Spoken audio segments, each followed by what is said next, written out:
I'm going to attempt to think about the relationship between the physical world and consciousness, which is known as the hard problem of consciousness.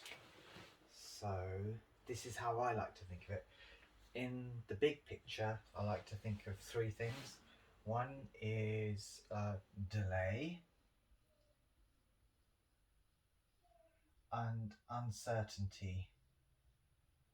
These are going to be the threads running through the way I look at it, and from this we get emergent reflexivity, or however you spell that. Okay, so delay and uncertainty are two things which I think are an interesting way of looking at it, and we get emergent reflexivity.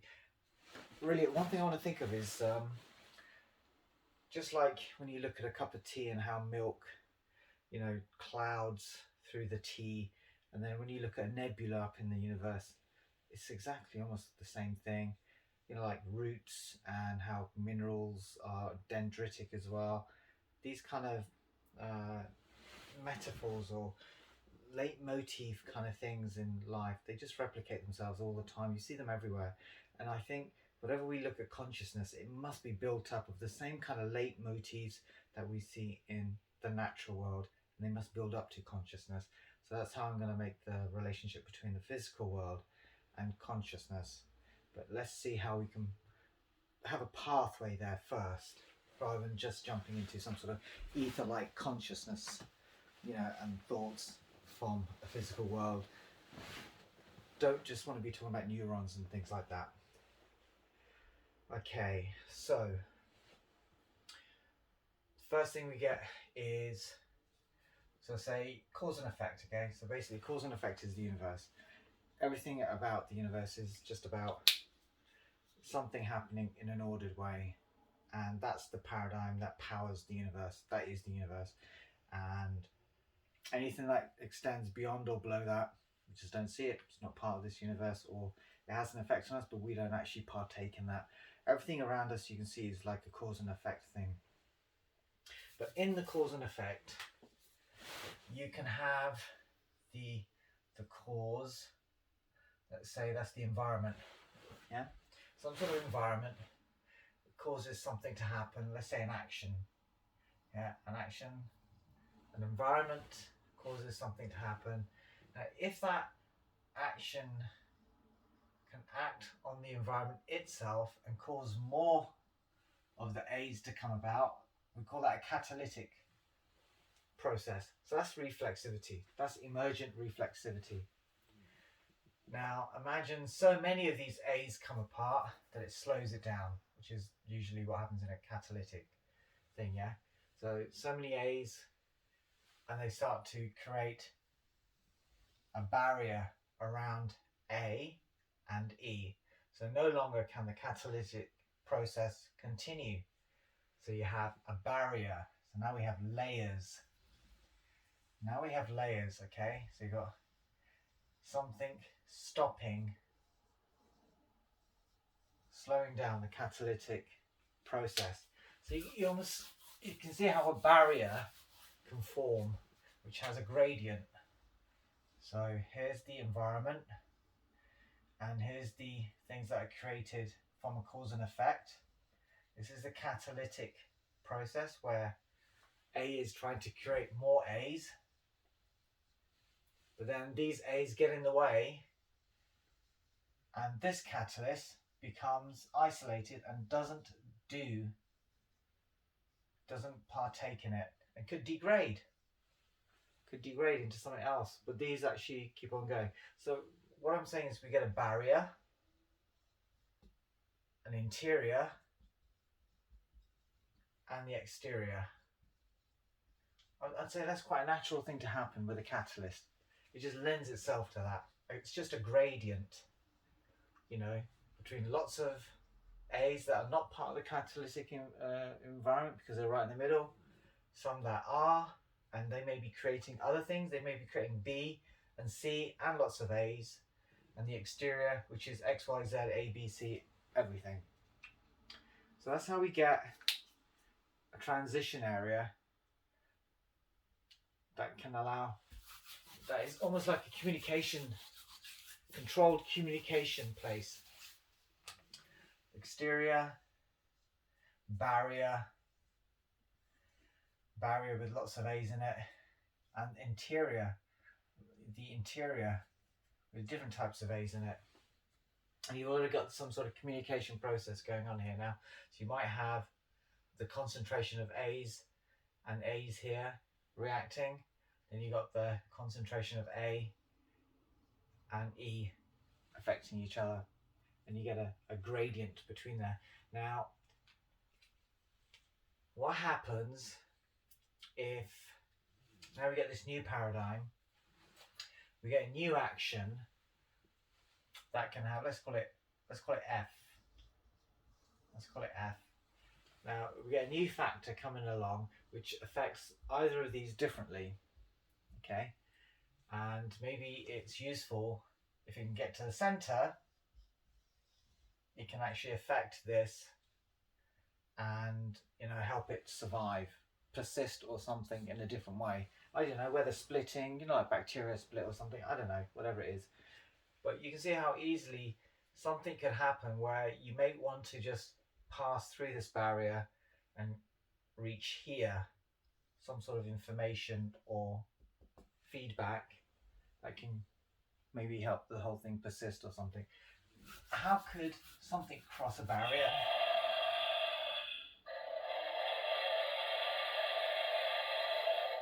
That's Ryan's dinosaur. He's really enjoying the talk, obviously. I'm sorry if this is a little bit vague, but bear with me. So let's imagine there's a barrier, a gradient. Okay, so the environment, a barrier, and the interior. Like a life form would have, yeah? But this can happen in a chemical kind of reaction as well, really. You can just have like the environment, you know, something that can create like a catalyst and some sort of intermediate barrier area. Now, and it's really a gradient, you know. There's a few eyes here. Maybe there's more here. There's loads here. Or whichever way. Anyway, there's a gradient. The one way for some sort of chemical, you'd assume it's chemical or, you know, I don't know, electromagnetic or whatever, for it to pass through to there. So what would happen is you'd almost dissipate and radiate through the whole organism. That's how it would happen in the beginning. You could imagine it just sort of goes through like hormones do, you know. So, and smell, how smell works, you know, it's just something gives off a smell that's significant, like a rotting carcass or some fruit. It just dissipates into the environment and then we absorb it, you know. But you can imagine original life has that kind of communication process where it just dissipates. Like trees communicate with each other. They just give off something and it just, you know, goes out into a wide cone. And I'm just guessing anyway. I'm just guessing it's going to be like something like this. Now, so that would act on the whole thing. Now, what if you only want to act on the end there? Somehow, just imagine something on the end there, like like the flagella, or whatever it's called, on a bacteria. You only want to act on the end bit there to help it move towards the gradient. Now you'd need something that's like a tight signal that goes all the way straight through. So now we're going to use electricity. Now, I can just imagine that barrier is the first thing that actually gets penetrated and turned into a neuron, like that. So you can imagine the most first barriers are actually fatty proteins, and the neuron is basically a fatty protein. So I can imagine the first neuron is actually just something coming from the skin and allowing a gradient between sodium and potassium, which is probably like seawater, a seawater gradient. So it's probably just measuring sodium ions. I'm just guessing, but it wouldn't surprise me. I was going to check. to see whether the brain actually comes from the skin, from the endosperm or whatever it's called when it's first, when the egg first starts to divide. It wouldn't surprise me if the brain comes from the skin, and is actually just a fatty tube that starts from the skin and allows the gradient of the seawater, salt and potassium, to be encapsulated and actually affect something in a specific spot in the cell. Now, that would be an open gradient all the time. Sometimes maybe just not wanting just a gradient to be measured. You may actually, you probably sometimes would just want a specific message, like Morse code, so rather than just a flagella, acting every time on a gradient, maybe you'd want it to act when the sunlight is there and there's a gradient, two messages. So you want, two things to be true. So two actions by two neurons. So, maybe a part of the skin gets affected by light and you get a kind of a gradient going there, triggers a gradient there, the salt gradient there goes that way. And to get a clean, tight signal, you probably want to push back all the time and only let a sharp signal come through, like the inhibitory kind of neurons that you get. So you get a clean signal. So you get a light signal, because there's kind of light and there's lots of light. There's kind of sodium and there's lots of sodium. So they're always being triggered, but you want the highest signal. So you basically have to push back all the time and wait till the signal is strong enough that it can push over it. And that's basically how you get perception, really. So I'm just thinking that's the history of perception. Maybe I should do some research on that, but I really wouldn't be surprised if the brain comes from the skin, and this is basically just how it works, really, roughly. But once you get perception and action inside, this is what I think is happening in the human brain. I think what we're having is, essentially, thoughts are a perception. They're not some separate thing to perception. They're just a different type of perception. And I think what's happening is that we're getting a signal into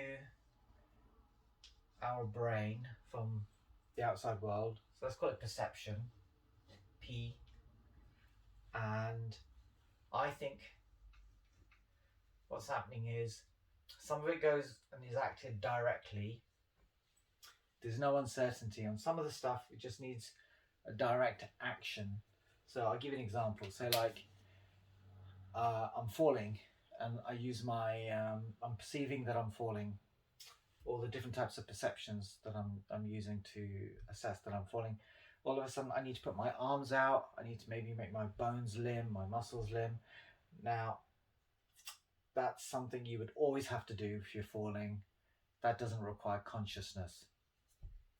So when you have certainty, when there's a one-to-one from the perception to the action, when there's that's when it's really certain, there's no consciousness. So consciousness is associated with uncertainty. There's no use for consciousness when it's certain, the action. So if branches are coming in my eyes, I'll blink, I'll put my hand up like that. There's no uncertainty there. You just really need to do it. So the hardware is, it just goes directly from P to A, from perception to action. There's no need for consciousness. I can be conscious that it's happening, but it will happen faster than consciousness, and it will happen regardless of consciousness. Literally it will just happen. If you're alive, it's going to happen. And so consciousness gives you the idea it's actually to do with uncertainty. So why do we need to handle uncertainty? Because sometimes the information coming from the perception does not have a one-to-one. There's no real answer between the perception and the action, and there's a wide palette of choices that can happen, and define your survival chances. And you may need that kind of spectrum of choices all the time, because half the people that take one decision may die, and half the ones that take that decision will survive. And then again, they'll survive and procreate and survive and expand. Then again, they'll come to a decision where there's uncertainty, and half of them will survive and half of them won't. But they need to have not a direct choice, not a direct from perception to action, not certainty, otherwise they would all die. You just need that kind of wide palette of choices that always allows us to survive.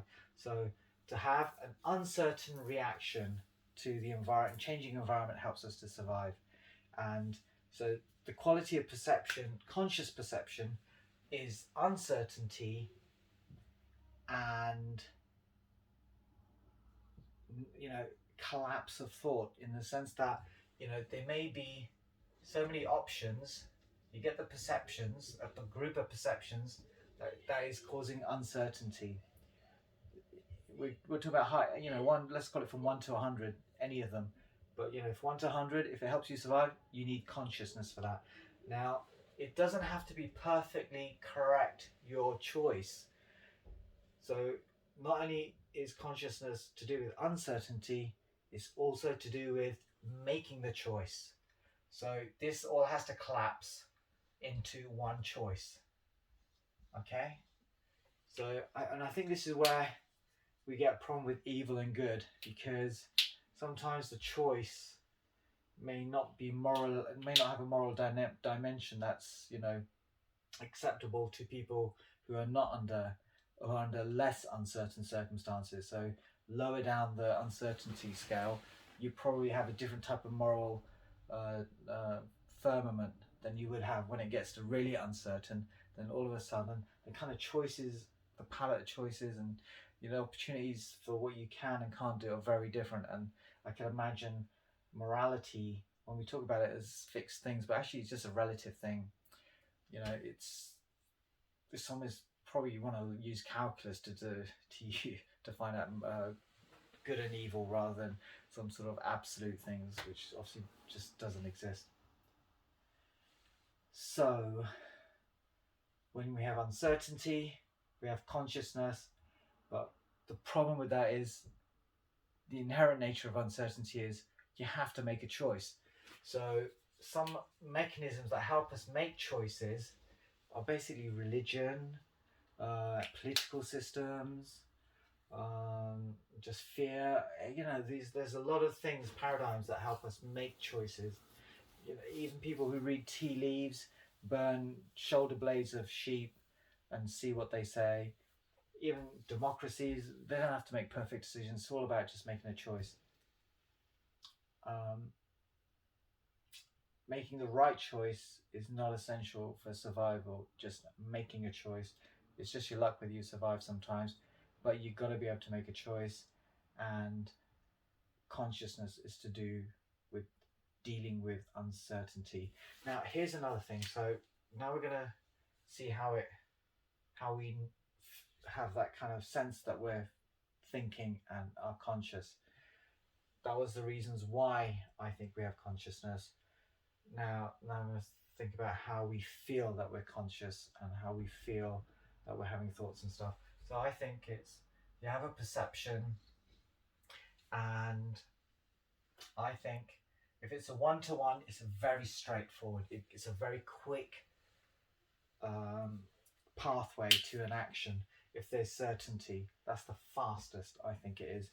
So if, you know, like I said, the branches are coming into your eye and you immediately put your hand in the way or turn away, then there is a very fast pathway to the action.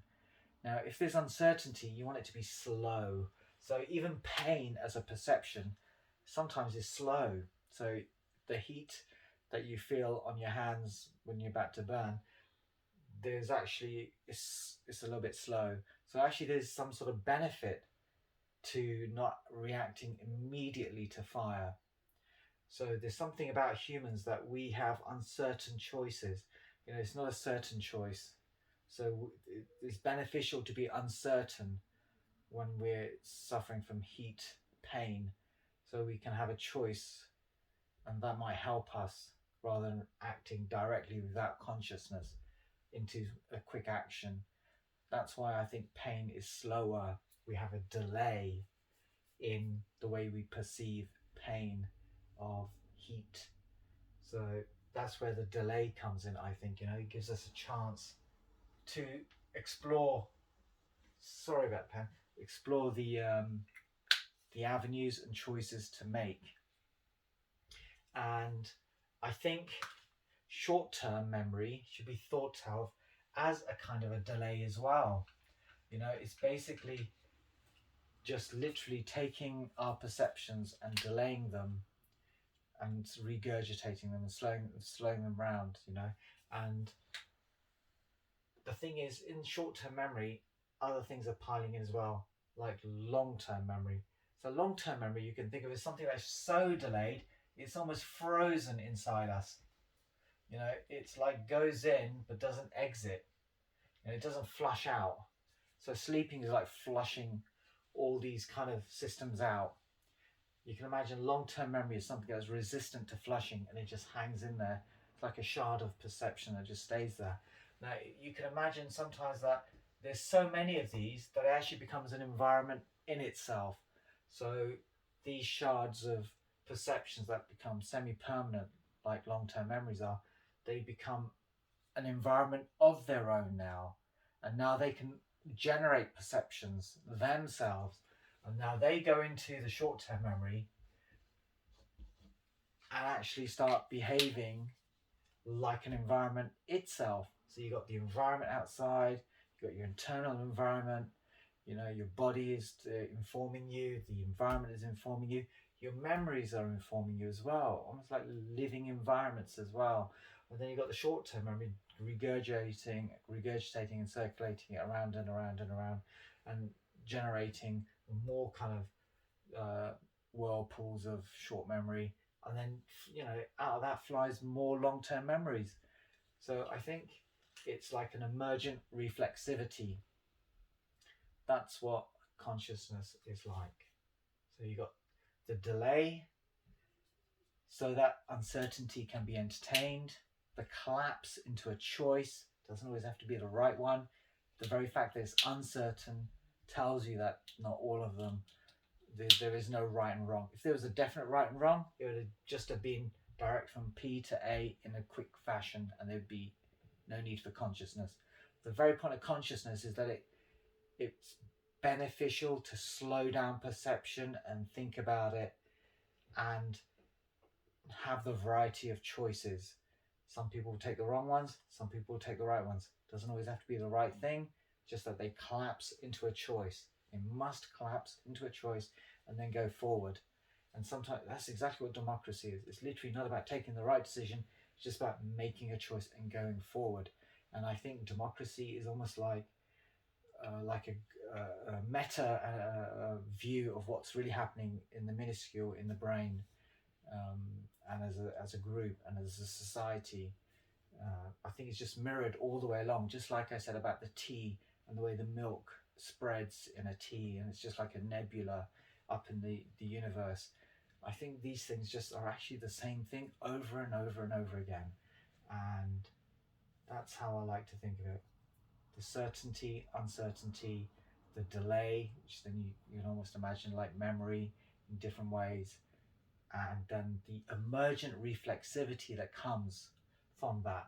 You saw it in the catalyst, you get an emergent reflexivity, and then you get it into perceptions from all angles coming into your body, and then you get the delay and the long-term memory, and that itself becomes an emergent perception kind of field.